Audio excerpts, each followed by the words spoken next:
sea conocida por cierta gente por su cultura, por sus colores, su comida o ciertos lugares emblemáticos. Sin embargo, creo que es importante que nosotros como guatemaltecos sepamos las razones por las cuales Guatemala es lo que es hoy en día. Sin duda, una de las cosas que más caracteriza a Guatemala es la variedad de estilos arquitectónicos que poseen sus calles. Pero estoy segura que más de alguna vez te has preguntado cómo es que Guatemala llegó a lo que es actualmente. Cómo es que pasó a hacer iglesias detalladas con ciertos materiales que tenían a su alrededor a lo que es actualmente. Ventanas de piso cielo, luz, altura. Es decir, que esto tuvo un recorrido que es muy importante saber. Por lo que yo comenzaré explicando la manera en la que Guatemala llegó a lo que es hoy en el aspecto territorial, es decir, cómo fue que se trasladó de un lugar a otro, por qué razones, quiénes estuvieron involucrados y la manera en la que estos llegaron a determinar cuál iba a ser la urbanización de lo que es Guatemala. Y todo esto fue el resultado del traslado que tuvo Guatemala, a lo que vinieron muchos estilos arquitectónicos, periodos que los influyeron, ideas, materiales y el desarrollo en muchos aspectos, como lo es el arte, la arquitectura, la filosofía, la ideología, todo fue evolucionando y cambiando. Pero eso será mucho más claro luego de escuchar la explicación. Guatemala, la Ilustración y lo que derivó. Para que podamos entender bien el desarrollo que tuvo Guatemala a través de los años, es vital saber qué es la Ilustración. La Ilustración sucedió desde el siglo XVII hasta finales del siglo XVIII. Se sabe que fue un movimiento filosófico y cultural que se desarrolló en Europa y América y que su legado afectó a muchos ámbitos como lo son lo intelectual, lo económico, lo político, lo social, lo arquitectónico y por lo tanto el arte. Sin embargo, lo más importante es que este promulgaba la búsqueda de la felicidad a través del desarrollo intelectual para apartarla de la superstición y la tradición. A este se le denomina el siglo de las luces. Todo comenzó en la conquista, en 1524, cuando los españoles empezaron a dar órdenes para el levantamiento de la ciudad en ese entonces. Luego del levantamiento y su desarrollo fueron los problemas sociales los que los llevaron a trasladarse al Valle de la Almolonga. En Valle de la Almolonga, en 1527, se dio una inundación que hizo que se diera el traslado para Valle Panchoy. Este lugar marcó récord en cuestión de que fue en el que estuvieron más tiempo, ya que llegaron a este lugar en 1543. La Nueva Guatemala de la Asunción, Valle de Panchoy. Este era el lugar en donde se encontraba en el reinado de Carlos III. Era una hermosa ciudad comparada solamente con Perú y México. Hubieron varios terremotos entre 1717 y 1751. Estos terremotos dejaron advertencias para los habitantes.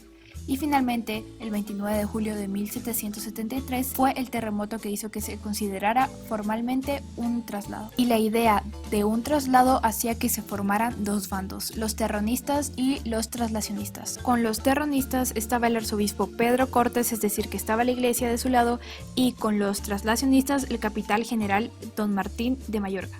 El traslado duró años, pero la Real Audiencia fue trasladada a Valle de la Ermita en 1774. Esto quiere decir que ellos fueron los que presenciaron toda la evolución que tuvo Guatemala. Y la planeación se hizo oficial con el traslado de la Real Audiencia. Las propuestas eran variadas y con singulares descripciones, que tendrían más extensión, capacidades especiales para las últimas generaciones y que el terreno permitiría una seguridad intachable. Y el traslado formal se hizo el 21 de julio de 1775. Se hizo oficial que todos iban a llegar a Valle de la Ermita. El 1 de enero se hicieron las primeras elecciones. Y no solo se trasladó gente, sino también se trasladaron ideas de iglesias y los materiales de utilizar, como bien lo son los tribunales reales, la Capitanía General, la Catedral Metropolitana y muchas órdenes religiosas. En la arquitectura influyó que a pesar de que se intentó trasladar todo, el barroco se quedó atrás y comenzó el neoclásico y otros estilos. Luego de su traslado, finalmente se fundó el 2 de enero de 1776 y el 28 de enero fue recibida la famosa Real Cédula que aprobaba el proyecto. La traza de los planos de la ciudad comenzó siendo con Luis Navarro el 1 de marzo de 1776. Sin embargo, su plano no fue aprobado, por lo que Marcos Ibáñez, el 24 de noviembre de 1778, firma los planos aprobados para comenzar a construir. Como podemos ver en el plano de Ibáñez, la distribución era del centro, que era el poder, hacia afuera. Esto fue asesorado por Francisco Sabatini y también le dio escritos de 1573 para que él pudiera hacer el plano. En la primera imagen podemos ver el polígono que se tenía pensado para Guatemala y al lado está la manera en la que está distribuida urbanísticamente Barcelona. También podemos ver una de las iglesias que diseñó Sabatini. Aquí es donde comenzamos a darnos cuenta que la arquitectura comenzó a cambiar a base de ideas de otros lugares, siempre y cuando se adaptaran a las necesidades que tenía el usuario, que en este caso era Guatemala. La arquitectura, el neoclásico y estilos que invadieron Guatemala. Acá podemos apreciar dos ejemplos de la arquitectura neoclásica, la iglesia San Sebastián y la iglesia Santo Domingo, derivados de la Ilustración. Se caracteriza por presentar elementos básicos de la arquitectura clásica. Estos dos ejemplos representan diferentes estilos. El arco Santa Catalina representa el estilo colonial y la iglesia La Merced el estilo barroco. Y así comprobamos que sí se puede fusionar con estética. El Palacio Nacional y el edificio de los Correos vienen representando a la arquitectura republicana y la arquitectura de Art Nouveau.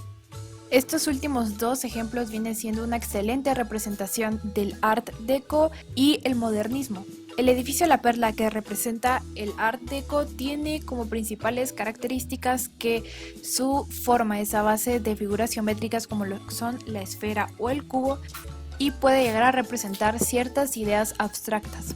En cambio, la arquitectura moderna, que vino gracias a los estudiantes que se habían graduado del extranjero, trabajaba más con funcionalidad y la luz.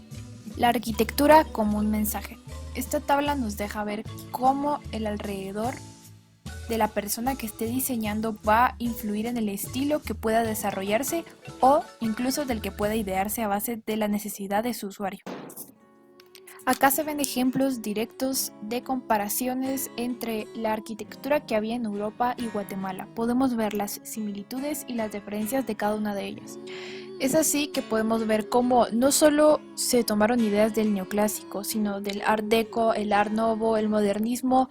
Todo fue basándose de ideas de lo que funcionaba en otros países. Y para poder comprender mejor este periodo y estos estilos, es más fácil representarlo con ejemplos emblemáticos del lugar en donde estos se encuentran. Como bien lo puede ser el puente de la Penitenciaría, ubicado en la séptima avenida de la ciudad de Guatemala, entre la zona 1 y la 4. Fue nombrado el puente de la Penitenciaría y fue construido en 1894 y es de estilo neoclásico. Como segundo ejemplo tenemos el Congreso de Guatemala, ubicado en la octava avenida de la zona 1 de la ciudad de Guatemala. Fue nombrado el Congreso de Guatemala y fue construido en 1931 con un estilo neoclásico y también lo reconocen como un estilo republicano.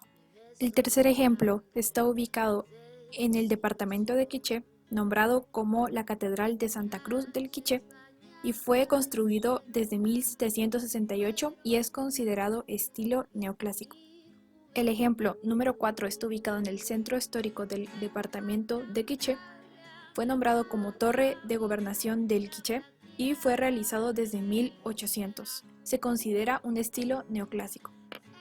Y nuestro último ejemplo está ubicado en la ciudad de Guatemala, en la zona 1, en la sexta avenida y la 14 calle, y fue nombrada como la iglesia de San Francisco de la zona 1. Fue construida desde 1800 y es de estilo neoclásico. Una de las conclusiones más importantes es lo que se ve reflejado a través de la arquitectura. Cómo el ser humano es así de sensible para poder construir y diseñar a base de lo que está pasando a su alrededor. También podemos ver cómo es que Guatemala creció gracias a este cambio que se hubo. Es decir, cuando un humano ve la estabilidad como la que ellos tenían ya en el Valle de la Ermita en ese entonces, pudieron comenzar a desarrollarse y este desarrollo trajo consigo demasiados aspectos a favor de la gente, como lo puede ser una mejor urbanización, nuevas ideas, más conocimiento. Es decir, que este traslado tocó muchos aspectos en la vida de la gente. Otro de los aspectos muy importantes es cómo es inevitable que una persona cambie, que una persona evolucione. ¿Y cómo podemos verlo? Pues con los estilos arquitectónicos que se tenían aquí. Puede que comenzaran con el barroco, que comenzaran con el estilo maya, sin embargo poco a poco se iban encontrando nuevas ideas, nuevos materiales y finalmente se comprueba la importancia que la iglesia tenía en ese entonces para Guatemala, ya que a ellos se les pedía su opinión en urbanización, en el diseño, aunque ellos no tuvieran el conocimiento específico de todo esto a su alrededor, eran muy importantes que la iglesia lo aprobara en ese entonces. Y también podemos ver reflejado cómo desde generaciones atrás las distribuciones incluso tenían una razón. Por ejemplo, con los mayas veíamos que todo el poder se encontraba cerca de los templos más grandes, puede que los sacerdotes a la par y los campesinos y la gente que colaboraba con ellos muy alejado. Incluso esto sí sucedió cuando se hizo la urbanización, cuando se pensó en esa retícula que se utilizó para comenzar a construir lo que es Guatemala, y vemos el mismo sistema, el del poder hacia afuera, y así es como fue evolucionando Guatemala. Y como conclusión general tenemos que la arquitectura siempre va a ser ordenar espacios, siempre pensando en las necesidades, la higiene y la estética que necesita el usuario, que en este caso era Guatemala. Por eso es tan importante resaltar cómo ellos solo se idearon a base de lo que había funcionado en otros países, pero estando conscientes de lo que necesitaba Guatemala en ese momento.